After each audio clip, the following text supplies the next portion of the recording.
le plateau bi yëpp it tamit di associé wu si vraiment massawu ñëpp ñu nekk si ndox mi xam naa ni ñoom Papis Bouba Charles yëpp li may déglu ñoo ngi xaar ay bunt yu nu mën a dugg mais président Macky Sall programme bi mu teg mën nañ si wax à l'aise yow kañ buntu moom jege na ku xool couleur yi nga soo rek xam ne buntu jege na. waaw non moom laay sol nag à tout moment. je pense qu'il faut le rappeler 2012 ba 2017 yaa jiite woon. 2012. donc dépense bi yow lañ ko jox. bu baax ngay xaar. très bien décembre effectivement. oui maa ngi commencé fa décembre 2012 la ma président nommé foofu ba septembre 2017. def nga quinquennat yow. def naa fa quinquennat. sous proposition de Mansour Faye. waaw loolu dëgg la nëbbuñu si dara yi tamit. peut-être li ñu war a wax si loolu. Mansour Faye moo ko proposé. s'il te plaît ok s'il te plaît pour qu'on aille vite. waaw pour que ñu aille vite. loolu am na solo. le programme décennal. bi ñu koy élaboré on était à 2012. à 2012. ñu am ay zones critiques yu doon am inondation c'était pas Kër Massar. bokk ci woon. non c'était Dalifort. nit ñi génn seen kër yi abandonné ko. c'était Gounass nit ñi génn seen kër yi wala dëkk ak ndox depuis des années. c'était Ouest Foire. c'était Cissesse. c'était RN1 su daan taw kenn du génn. c'était Touba dëkk bu Sainte bi près de la mosquée. et c'était Saint-Louis c'était Bambey c'était beaucoup de ces villes. si le président woote ñu def un programme un programme décennal de lutte contre les inondations. programme boobu sur le temps ñu def ko ñetti xaaj phase d'urgence phase court terme ak phase moyen et long terme. chiffres yi ñu bare wax nañ si li ma si mën a wax mooy chiffre total bi 766 milliards la 988 wante loolu budget la budget mooy bi ñuy def 2012 ñu ni lii de la ñu bëgg def te lii ñu bëgg def lii la ñuy coûter. si loolu itamit mu am ñetti pàcc étude maanaam lépp luy gestion connaissance du ay réalisation physique loolu su ma ko jëlee suñu koy jël par phase mën na xaw détaillé mais suñu jëlee rek total bi loolu 5 milliards 500 millions la waroon nekk études yi pour natt xam-xam yëpp oui suñu jëlee gestion des eaux pluviales lépp luy ndox yi loolu 277 milliards 800 millions la waroon nekk leneen li des 483 milliards yi war a nekk restructuration urbaine ak relogement. lan mooy loolu lan mooy restructuration urbaine. très bien maanaam tey comme ñu jëloon Gounass. parce que dafa bëri li ngeen ci def ci restructuration ci xaalis. non pas lu ñu si def lu ñu budgétiser. waaw li ñu budgétiser li ngeen xalaat. il faut ñu def il y a une différence énorme entre budgétiser. oui ak def si. non moi je poserai la question de Der autrement. vous êtes à quel niveau de réalisation. naa si egsi naa si egsi léegi si niveau de réalisation yi. peut-être li nu mën a pourcentage yi.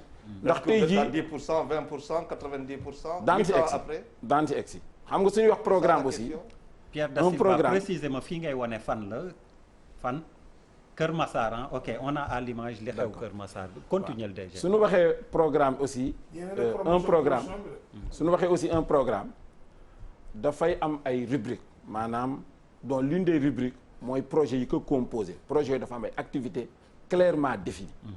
programme bi waxul woon su ñëwee inondation dootul am Sénégal ndax programme yaa gën a am Sénégal fii am na fi programme décennal de l'éducation et de la formation di jeex 2007 on n'a jamais dit que su paree kenn dootu soxla école kenn dootu soxla dara am na fi programme décennal des infrastructures sanitaires c'était pas que programme bi su jeexee kenn dootul tabax soxlooti hôpital ni dara donc suñu mënee natt dañuy natt fi ñu doon si zone yu ñu ciblé woon da nga am c'est réglé ou pas et force est de reconnaître que zone yooyu ñu ciblé tey jii c'est réglé taw bi ñoo ngi wax c'est une pluie exceptionnelle mais Cissesse Ouest Foire n'est pas inondé c'est pas inondé parce que dañ fa defar ay ouvrages structurants yi tax li ndox mi tey day génn dem si plage yu Yoff Philippe Maguilène Senghor n'est pas inondé dafa daan inondé di daanu at mu nekk fekk maladie si biir Grand Yoff n'est pas inondé ñun ñu dëkk si banlieue bi man ak yow si yam benn bi ñu nekkee avant loolu fa lañ dëkkoon su daan taw da ngay wàcc 4 heures 22h minuit doo egg sa kër route nationale bi coupé tey mënatul coupé c'est impossible parce que pompe yan fa def ce sont des pompes de 10 500 mètres cubes par heure ñetti pompe 3600 mètres cubes xëy na ñaar yooyu fonctionné ndoo beneen bi mën a fonctionné loolu rek moo wax si Dakar xëy na daan jëlwaat si détail Gounass ba ñuy dem Gounass si programme décennal dañuy dugg ay kër ñu ni suñu doom tey mi ngi primaire si ndox la juddoo si leen ko ngéntee ba tey ba tey te li may wax man ak yow a yem nitu banlieue loolu xam nañu loolu am na wala amul ils sont nés en 2006 2005 dans les eaux jusqu'à président di ñëw 2012 ils étaient dans les eaux donc programme ne bi ñu ko xaymalee loolu mu teg ay activités yooyu tey suñ ko nattee lépp lu ñu waxoon ci phase d'urgence bi ont été réalisés te am nañ ci ay résultats te résultats yi itamit ay élus habilités ñoo nangu ni résultat am na ndax ba ñu liggéeyee Touba ba pare màggal 2014 màggal 2015 su président demee di ziyaare ji xalif bi day toog Serigne Sidi Makhtar yal na yàlla yokk leeram Serigne Bassirou Mbacké Abdou Khadre jël parole gërëm président si travaux d'assainissement yi fi def archive yaa ngi fi 2 màggal successifs Bambey dafa mas di inondé biñ ko réglé di ko inauguré la maire àndul ak ñun Aïda Mbodj dafa ni mag li ma wax seet mi ngi seen archive dafa ni monsieur le ministre lii de 12 ans laa def PDS at mu nekk ma koy ñaan aw ma ko yow yaa nu ko defal apparemment même les médias avaient écrit après elle a été convoquée ay commission de discipline donc li nu def résultats yi ay personnes élues habilitées ñoo ñëw nangu les résultats. pour ñu avancer ni ko Charles wax taux d'exécution bi c'est important fu ngeen ci toll. waaw ñu ngi dégg. su ma mënee wax ci taux d'exécution bi mënuñu ko wax lu dul ñaari phase yu njëkk yi. mooy phase d'urgence bi. waaw ak phase court terme. suñu jëlee rubrique bi njëkk bi. muy gestion des connaissances. je peux dire aussi qu'on a atteint 100% des objectifs. fan laa ko teg bi ñu dooree ñëw y avait pas 5 villes 5 milliards ça non. 5 milliards 500 xëy na dépensé wuñ ko. Vous parlez de 766 milliards. oui et vous parlez de 100% pour 5 milliards. non déedéet doon waxataana tuuti. déedéet dama ni. 766 yi mooy ñetti phase yëpp. benn phase bi 31 décembre 2022 lay jeex boobu mënaguñ ci évaluer. qui a commencé en 2017.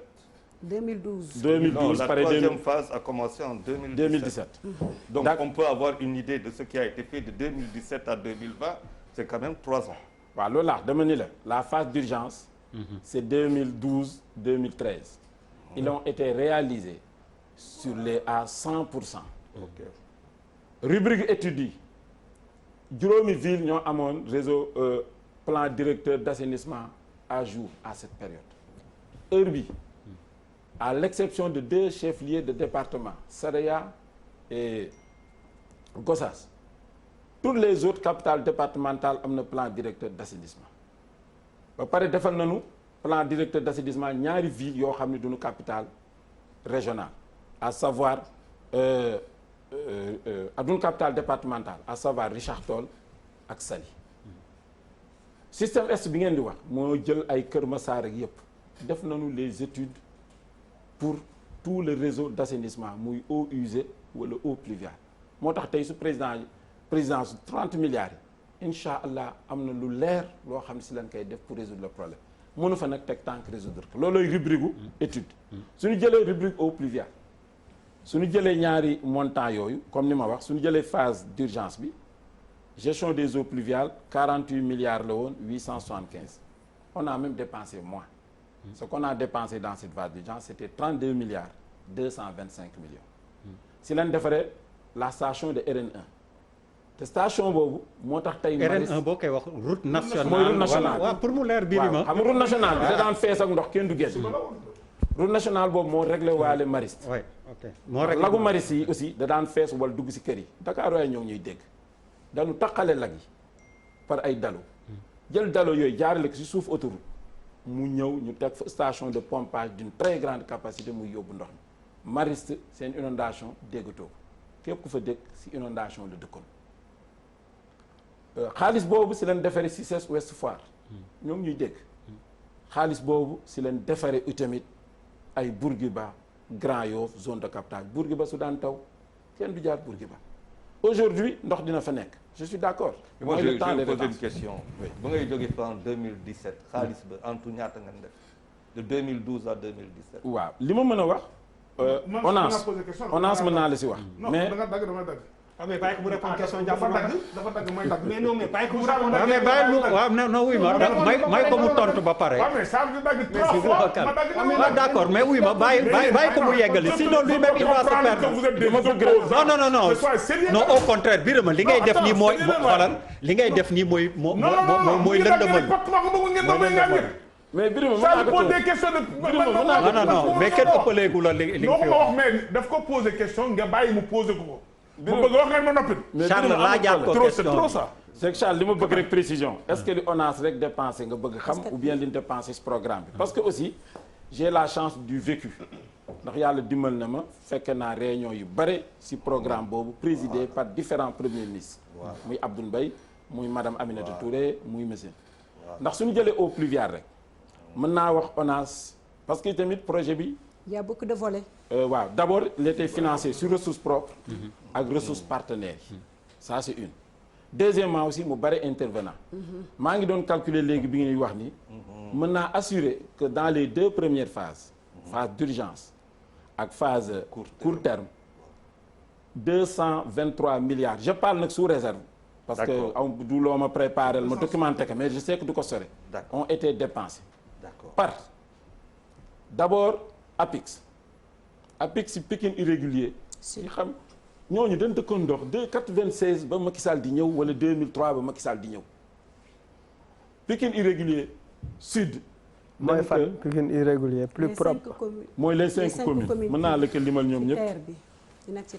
Pikine irrégulier sud suñ koy wax mooy Pikinu Diamaguène Sicap Mbao Thiaroye Gare Guinaw Rail Nord Guinaw Rail Sud Tivaouane Diacksao dañ leen defaral un canal bu yaatu comme bi ñu defar Ouest Foire bu dem ba sa géej ga pour déverser les eaux de pluie defar fa beaucoup de routes comme ni ñu defaralee waa Dalifort defaral leen ay routes pavées en plus puisque nawet da doon yàq ñu tabaxal leen ay écoles tabaxal leen ay centres de santé et loolu muy suñu jëlee Pikine irrégulier sud budget bi excusez-moi ma xool ko tuuti rek 23 milliards yaa ko maye de. 23 non dama ko bëgg wax rek suñu jëlee mooy 223 milliards 23 milliards. yaa ko may. ñu jël 60 milliards si ADM si la réglé ay Gounass si la réglé ay Dalifort yooyu yëpp ba pare mën nañ wax ONAS a dépensé environ 140 milliards de francs CFA. te yooyu te mën nañ ko justifier mën nañ leen wax lépp liñ ci def. Charles, tu es satisfait?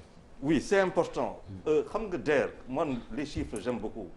waaw parce que booy wax 766 milliards sénégalais yi c'est vrai que madame députée honorable wax na dëgg